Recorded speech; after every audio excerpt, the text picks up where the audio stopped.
The July 9th deadline for striking a trade deal with Washington is fast approaching, and Donald Trump isn't happy with Japan. Writing on social media, the president singled out rice as a sticking point. He said Japan's refusal to import American-grown rice was a sign that countries had become spoiled with respect to the US. They won't take our rice, and yet they have a massive rice shortage, he wrote. Last week, Trump said a number of countries would get letters notifying them of the higher tariff rates they would face after July 9th.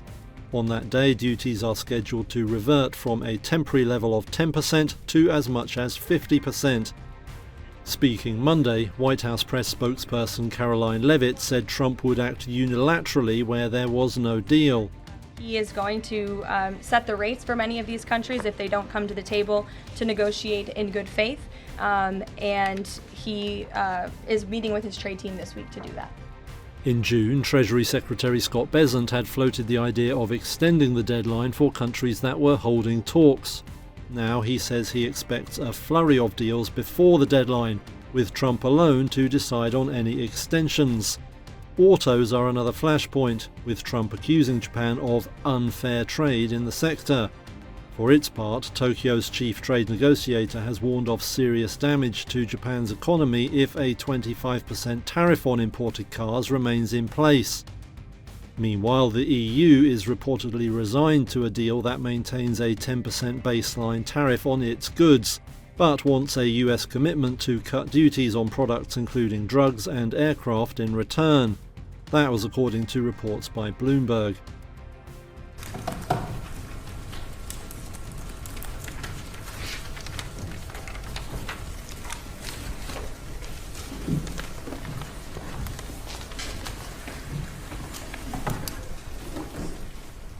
ご指摘のトランプ大統領の発信や、当局者の発言に関する報道は承知をしておりますが、こうした米国政府関係者の発言等の逐一にコメントすることは差し控えたいと思います。発言について伺います。トランプ大統領は自身の SNS に日本は今後の協議にあたっても農業を犠牲にするようなことは考えておらず、守るべきものは守り、我が国にとって最大限のメリットを獲得するため、政府一丸となって最優先かつ全力で取り組んでまいります。関係閣僚会議で岸田総理は令和7年産から増産を進める米国との協議の具体的な内容をつまびらかにすることは差し控えますが、我が国としては引き続き日米双方の利益となる合意の実現に向けて真摯かつ誠実な協議を精力的に続けてまいります。